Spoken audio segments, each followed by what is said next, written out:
Hey listeners, Wondery has a new podcast called The Vaping Fix. If you or anyone you know has ever used an e-cigarette, you're going to want to hear this. The story starts in 2018 with college sophomore Gianluca Barrecchia. He was studying in his dorm room when suddenly he struggled to breathe. His lungs felt like they were on fire, and with his last few breaths, he asked his roommate to call 911. As he was rushed to the hospital and ER doctors tried to help him, they demanded he tell them what drugs he was using. In a daze, Gianluca promised he didn't use any drugs, just a Juul pen. But he didn't realize inside that Juul was an addictive drug. The Vaping Fix, hosted by Laura Beil, and the team behind Dr. Death and Bad Batch, is the shocking story of how the e-cigarette company Juul set out to help lifetime smokers quit, but instead managed to hook a new generation of young people. We're about to play you a preview of The Vaping Fix. While you're listening, follow The Vaping Fix on Amazon Music, Apple Podcasts, or you can also listen early and ad-free by starting your free trial of Wondery Plus in the Wondery app.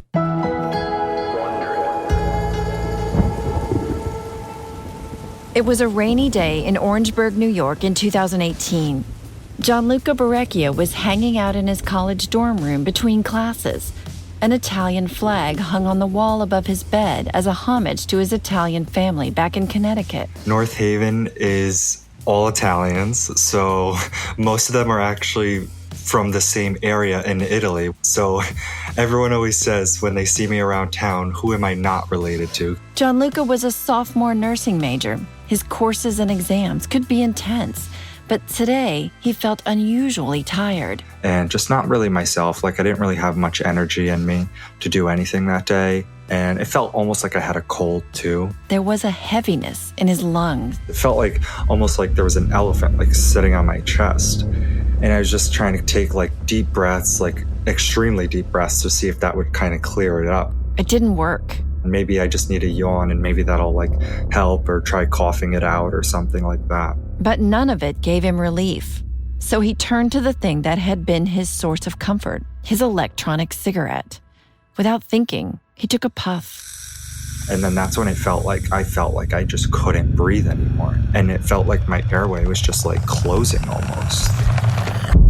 My lungs felt like they were on fire. And I was just like coughing. His face began to turn bright red. My roommate, I'll never forget, looked at me and he's like, "Oh my God, like what's wrong with you?" He got so scared. He actually called 911 because that's when I started to kind of go out of it because I couldn't stop coughing. And then everything went black. I just hear the ambulance like being jiggled around, going over all these bumps, and I hear the sirens blaring, and I hear the paramedic telling me like, "Oh, wake up, like wake up, wake up." He was in the back of an ambulance. There was the paramedic and then an EMT as well. And I had this big oxygen mask on me. I just was terrified, like, oh my God, I'm gonna die. When we got to the hospital, they rushed me right in, and I was surrounded by a doctor and a few other nurses. It was just like pure chaos in this room right now. And you hear like the oxygen just flowing like 100%. The doctor began asking him questions. Like if I did any drugs, he's like, "You just need to tell me what you took because God forbid you could die right now. And I don't know what is wrong because you need to be honest and truthful with me because someone your age, this doesn't just happen to just because." Gianluca told him, "I haven't taken any drugs." And then that's when the question came up about vaping. I was like, "Well, I do vape." And he's like, "What do you use?" And I was like, "It's called a Juul."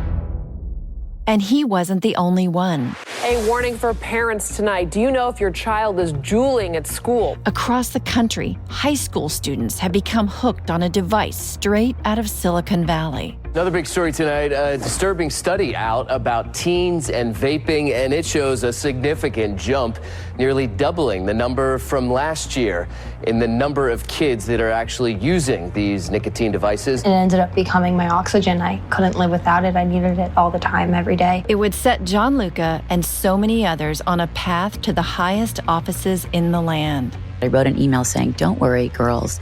We're going to share this story in front of a congressional committee." Another topic that has been top of mind is teen tobacco use, and it is up. And the CDC is blaming who else but Juul. The White House is calling for a ban on nearly all flavored e-cigarettes. These are the flavors that have started this epidemic among young people. And on a collision course with the men behind it. My name is James Monsees. Adam Bowen and I founded Juul Labs. We were going to take on big tobacco, who had been killing people and lying about it for 100 years. I said to myself, this is going to be a big challenge for me to manage James through this, and there's no managing James. I remember thinking, those smart mother effers, they probably did this on purpose. We never wanted any non-nicotine user, and certainly nobody underage, to ever use Juul products. I want to tell you, I've been involved with public health for a long time in the Bay Area. You, sir, are an example to me of the worst of the Bay Area. I just remember like my heart stopped, like seeing them. And I just like froze. And I was just staring at them when they came in, and I was just like, wow, like that's the people right there that sent me down my spiral and not even caring about it.